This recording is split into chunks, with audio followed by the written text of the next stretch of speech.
मंत्रालय के साथ इस अभियान में लगी हुई थी।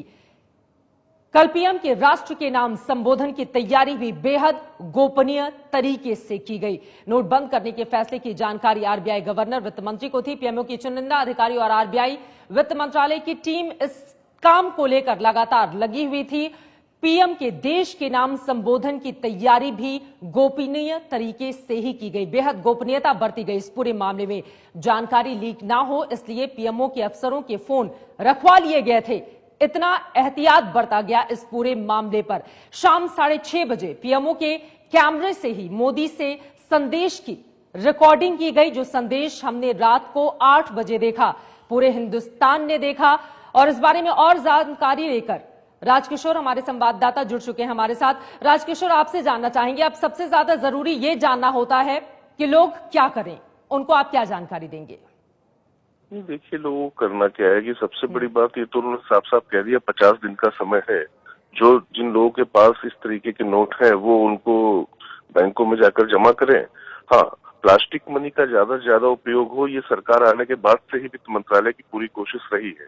तो ये उसी दिशा में एक कदम है। और ये जब काले धन का उजागर करने का जब समय दिया गया था उसी समय से ये मुहिम पूरी चल चुकी थी और अब ये धीरे धीरे उसी दिशा में आगे बढ़ेंगे।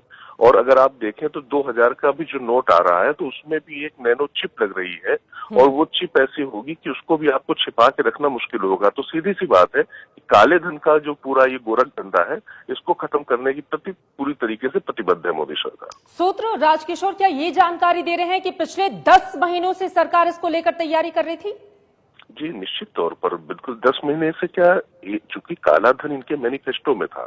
अगर आप देखें तो ये 2009 का भी चुनाव जब लड़ा था बीजेपी ने तो उस समय भी काले धन का मुद्दा उठाया गया था और इस बार भी ये इनके पूरे घोषणा पत्र में था और उसके बाद से ही लगातार ये लोग लगे हुए थे। चूंकि ये कहा गया था कि काला धन जितना विदेशों में है और देश में है, अगर वो आ जाए तो पूरे भारत की तस्वीर बदल सकती है। और ये फैसला अब इस समय ऐसे समय पर लिया गया है जिस समय आतंकवाद चरम पर है और तमाम बड़े राज्यों में चुनाव भी हैं। उस समय आप देखते हैं कि चुनाव में किस तरीके से काले धन का उपयोग होता है और आतंकवादी किस तरीके से जो है अपनी करतूतों के लिए इस पैसे का इस्तेमाल करते हैं।